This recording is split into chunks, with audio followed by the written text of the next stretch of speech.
Hello friends, मेरे YouTube channel English में आप सभी का स्वागत है। तो चलिए शुरू करते हैं आज की स्टोरी। तो आज की स्टोरी है तेनालीरामन की और किंग कृष्णदेव राय की, जिसका टाइटल है तेनालीरामन डिसाइड्स टू पेंट। यानी कि तेनालीरामन डिसाइड यानी तय करते हैं, टू पेंट यानी कि पेंट करने के लिए। यानी कि तेनालीरामन ने तय किए पेंट करने के लिए, और टू यहाँ पे इन्फिनिटी हो गया और यहाँ से यहाँ तक ये इन्फिनिटी फ्रेज हो गया। तो चलिए देखते हैं क्या है तेनालीरामन की स्टोरी। वंस किंग कृष्णदेव राय, यहाँ पे लिखा हुआ है कृष्णा देवा राय, बट इसे हम पढ़ते हैं कृष्णदेव राय। वंस यानी कि एक बार राजा कृष्णदेव राय बिल्ट अ लार्ज मैंसन। बिल्ट यानी कि बनवाए, अ लार्ज यानी कि बहुत बड़ा मैंसन। मैंसन का मतलब हो गया हवेली, महल बोल सकते हैं। तो उन्होंने एक बहुत बड़ा मैंसन बनवाया। ही वांटेड यानी कि वह चाहते थे the walls to be decorated with paintings. He wanted यानी कि वह चाहते थे द वॉल्स यानी दीवारों को टू बी डेकोरेटेड। तो यहाँ पे टू बी के साथ वर्ब की थर्ड फॉर्म है। तो ये दिखाता है कि कोई काम पर ये फ्यूचर में अभी होना है, अभी हुआ नहीं है, फ्यूचर में वो होना है। तो ये पैसिव की सेंटेंस हो गई। तो इसे हम, और यहाँ पे क्या है ये टू इन्फिनिटी, क्योंकि यहाँ पे टू के साथ वी वर्ब की बेस फॉर्म है। तो ये हो गया हमारा इन्फिनिटी पैसिव। तो वो क्या चाहते थे, दीवारों को डेकोरेटेड यानी कि सजाना, विथ पेंटिंग्स यानी कि चित्रों से वो सजवाना चाहते थे दीवारों को। अ वेल नोन, तो वेल नोन का मतलब हो गया कि एक कुशल, एक प्रसिद्ध पेंटर यानी कि चित्रकार। Was asked to take on the task, यानी कि एक प्रसिद्ध कुशल पेंटर यानी चित्रकार को वाज आस्क्ड यानी कि कहा गया, टू टेक यानी कि लेने के लिए, ऑन द टास्क यानी कि उस काम को करने के लिए कहा गया। आफ्टर अ ईयर यानी कि एक साल बाद, ही रिपोर्टेड यानी कि उसने रिपोर्ट की, यानी कि उसने बताया, दैट कि हिज वर्क वाज कंप्लीट यानी कि उसका काम वाज कंप्लीट यानी कि कंप्लीट हो गया था, उसने बताया। The king went to inspect the mansion. The king यानी कि राजा, वेंट टू यानी कि गए, इंस्पेक्ट इंस्पेक्ट का मतलब होगा कि निरीक्षण करना। तो वो कहाँ गए, तो इंस्पेक्ट यानी कि निरीक्षण करने के लिए, द मैंसन यानी कि हवेली को, महल को, विथ हिज अष्ट दिग्गजास। अष्ट दिग्गजास यानी कि अष्ट दिग्गज। तो किंग कृष्णदेव राय के महल में रहते थे अष्ट दिग्गज, तो उनके साथ गए, विथ हिज अष्ट दिग्गज यानी कि अपने अष्ट दिग्गज के साथ, एंड सेवरल अदर कोटियर्स, और सेवरल यानी कि कई, दूसरे अदर दूसरे कोटियर्स यानी कि कई दूसरे दरबारियों के साथ। The work was truly exquisite and one of a kind, यानी द वर्क यानी कि वह काम, वाज था, ट्रूली यानी वास्तव में, एक्सक्विजिट, तो एक्सक्विजिट का मतलब हो गया कि शानदार, उत्कृष्ट या फिर उत्तम बोल सकते हैं। And one of a kind, तो वन ऑफ अ काइंड का मतलब होगा कि अनोखा, यानी जो काम था उस पेंटर का वो वास्तव में क्या था, बहुत ही बढ़िया था, उत्तम था। The king was very impressed, यानी जो राजा थे, वाज वेरी इम्प्रेस्ड यानी कि वो बहुत प्रभावित हुए, इम्प्रेस्ड यानी कि प्रभावित हुए, विथ द पेंटर्स जॉब यानी कि विथ यानी से, द पेंटर्स जॉब उस पेंटर के काम से। He was proud of himself for getting such an accomplished painter to do the job. He was proud यानी कि वह गर्व महसूस कर रहे थे, of himself खुद पे उन्होंने गर्व महसूस किया, इसका ये मतलब हुआ। For getting such a यानी कि पाने के लिए, such a यानी कि ऐसा, an accomplished का मतलब हो गया कि कुशल, कुशल पेंटर यानी कि चित्रकार। तो वो क्या महसूस कर रहे हैं, किए, प्राउड महसूस किए, हिम सेल्फ यानी कि खुद पे, फॉर गेटिंग यानी कि पाने के लिए, सच्चा यानी कि ऐसे, एंड अकॉम्प्लिश्ड यानी कि ऐसे कुशल पेंटर यानी कि चित्रकार के लिए, टू डू यानी कि करने के लिए, द जॉब यानी कि उस काम को, यानी कि उस काम को करने के लिए वो प्राउड फील किया, यानी कि उन्होंने प्राउड फील किया है खुद पे।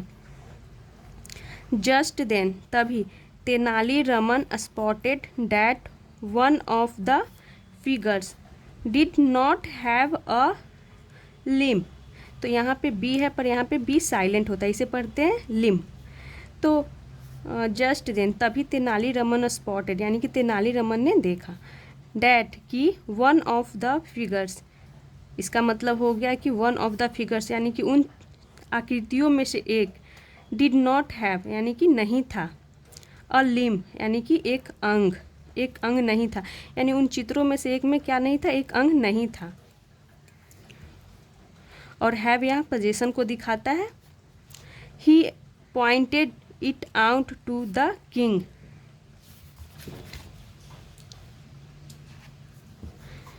यानी हो गया कि उन्होंने pointed it out the king यानी कि उन्होंने राजा को बताया। पॉइंटेड इट आउट यानी कि इशारा करते हुए उन्होंने राजा को दिखाया कि उन जो वो सब जो आकृतियाँ थी, चित्र थी, उनमें से अंग, एक किसी चित्र का एक अंग नहीं था। द किंग वाज सरप्राइज, जो राजा थे वो हैरान थे। To get Raman to overlook the defect he said, यानी कि उन्होंने कहा, तो उन्होंने क्या कहा, ओवरलुक, यानी कि ओवरलुक का मतलब हो गया कि अनदेखा करना, अनदेखा करने के लिए। द डिफेक्ट यानी कि दोष को, तो उन्होंने क्या कहा तेनालीरामन को कहा, Raman to overlook the defect the he said, यानी कि ओवरलुक करने के लिए, अनदेखा करने के लिए, द डिफेक्ट यानी कि दोष को, ही शेड उन्होंने कहा, तो उन्होंने कहा कि छोड़ दो, कोई बात नहीं है, उसे अनदेखा करो। यू मस्ट इमेजिन यानी कि तुम्हें चाहिए, इमेजिन यानी कि कल्पना करना, द मिसिंग लिम्ब, मिसिंग यानी कि जो मिसिंग लिम्ब है, अंग गायब है, मिसिंग यानी कि जो गायब है, नहीं है, लिम्ब अंग, उसे तुम्हें कल्पना करना चाहिए, यानी कि इमेजिन करना चाहिए। यानी वो उनका कहने का ये सेंस हुआ कि उसमें से एक अंग नहीं हो तो कोई बात नहीं, तुम इमेजिन करो। That's the beauty of the paintings, इसका मतलब हो गया कि यह है ब्यूटी यानी कि सुंदरता, ऑफ द पेंटिंग्स यानी कि इस पेंटिंग की सुंदरता यह है। Raman was taken aback, Raman was taken aback का मतलब हुआ कि रमन हक्का बक्का रह गए, स्तंभ रह गए। ही थॉट, उन्होंने सोचा, थिंक की सेकेंड फॉर्म थॉट हो गई और ये पास्ट इंडिफिनिट की सेंटेंस हो गई। ही थॉट, सब्जेक्ट के साथ हम वर्ब की सेकेंड फॉर्म का यूज करते हैं। He thought the king may have found a famous painter to do the paintings. The king may have found यानी कि राजा, मे हैव फाउंड यानी कि पा सकते हैं, अ फेमस यानी कि एक प्रसिद्ध, पेंटर यानी कि चित्रकार। The king may have found यानी कि राजा पा सकेंगे, अ फेमस पेंटर यानी कि एक प्रसिद्ध पेंटर यानी कि वही क्या बोलते हैं इसे, चित्रकार। टू डू यानी करने के लिए, द पेंटिंग्स यानी कि चित्रों को करने के लिए वो एक अच्छा फेमस पेंटर पा सकेंगे। बट लेकिन why would he not accept that there is a defect. But लेकिन वाई यानी कि क्यों, वुड ही नॉट एक्सेप्ट यानी कि वह क्यों नहीं एक्सेप्ट करेंगे, स्वीकार, एक्सेप्ट यानी कि स्वीकार करेंगे, डैट कि देयर इज अ डिफेक्ट यानी कि एक दोष है।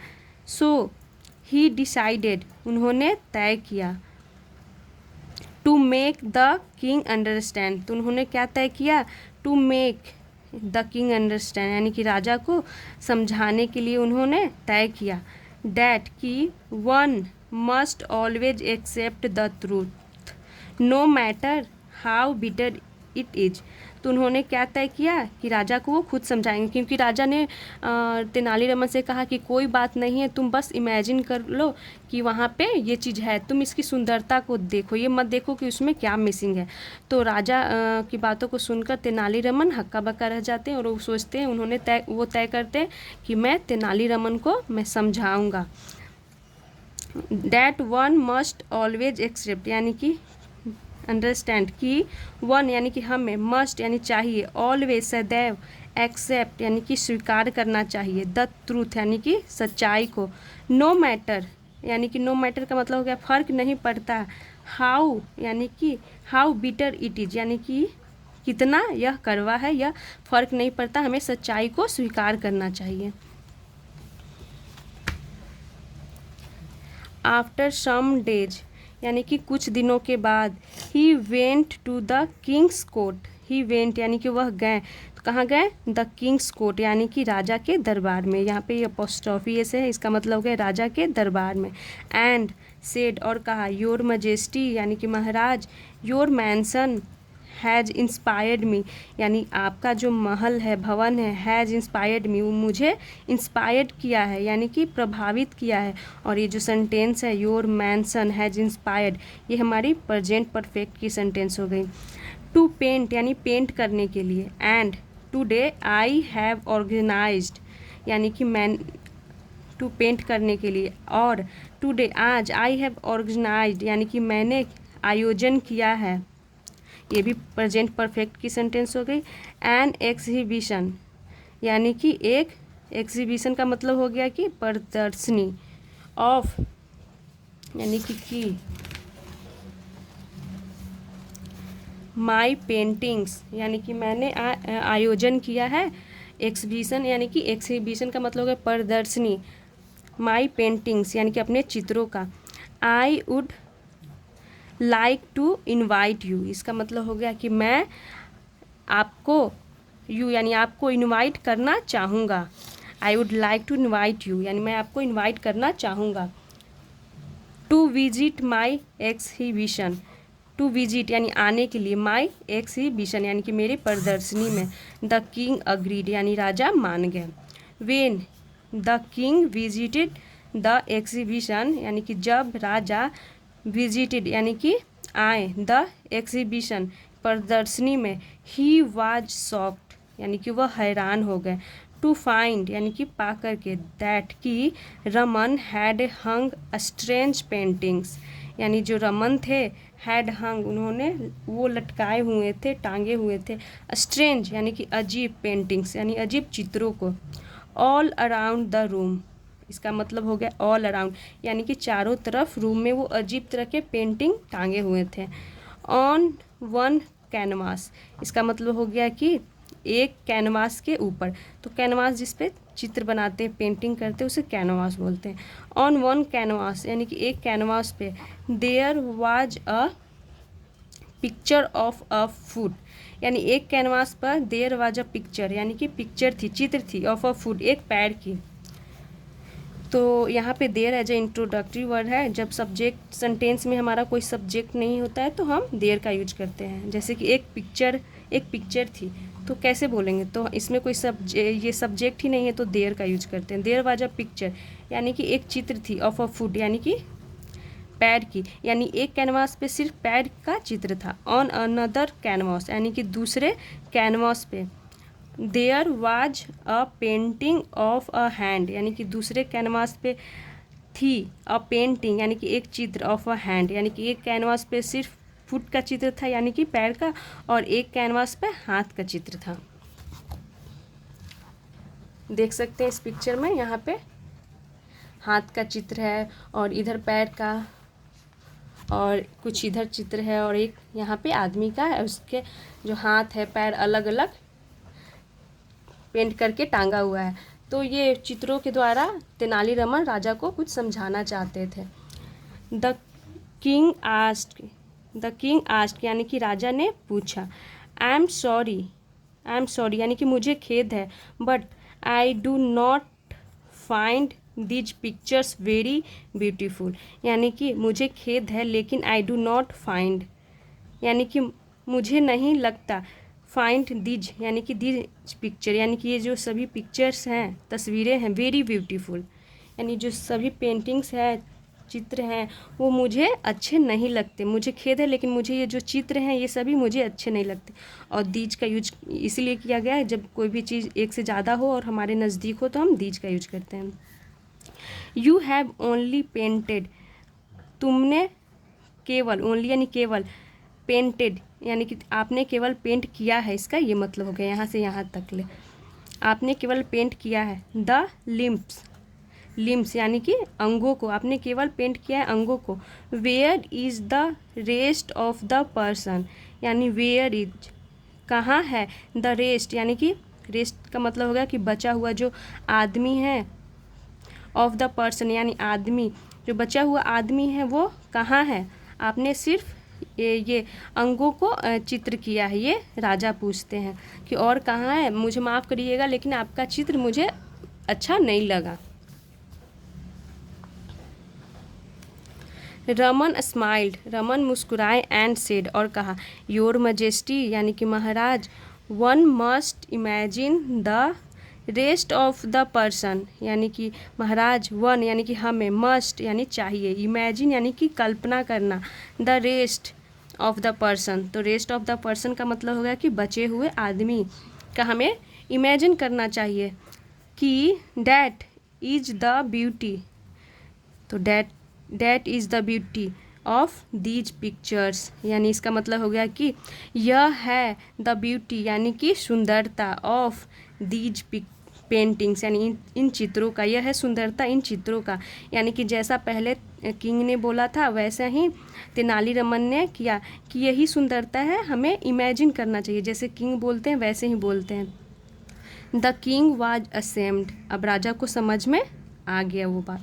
द किंग वाज असेम्ड, राजा को शर्मिंदगी हुई, ऑफ हिमसेल्फ यानी खुद पे, ही रियलाइज्ड उन्होंने एहसास किया, what Raman was referring to यानी कि क्या रमन वाज रेफरिंग टू यानी कि क्या रमन जिक्र कर रहे थे, रेफरिंग यानी कि जिक्र करना, क्या रमन जिक्र कर रहे थे उन्हें समझ में आ गया। यानी कि जो वो पहले पेंटर ने किया था उसमें भी एक अंग गायब था, तो राजा बोले कि तुम इमेजिन कर लो, कोई बात नहीं, उसकी सुंदरता को देखो। तो तेनालीरामन ने भी उनको उन्हीं के भाषा में समझाना चाहा, तो उन्होंने भी ऐसा ही चित्र बनाया। तो राजा बोले कि ये तो थोड़ी अजीब लग रही है, मुझे अच्छी नहीं लग रही है, तो बोले कि कोई बात नहीं कि आप ऐसा इमेजिन कर लीजिए कि ये सुंदर है। तब राजा को समझ में आया कि नहीं, मैंने गलती की है, और उन्हें शर्मिंदगी महसूस हुई खुद पे। तो ये थी तेनालीरामन की स्टोरी। आई होप आप लोगों को अच्छा लगा हो। तो ऐसे ही वीडियोस देखने के लिए मेरे चैनल को सब्सक्राइब करें और वीडियो को लाइक करें। Thanks for watching.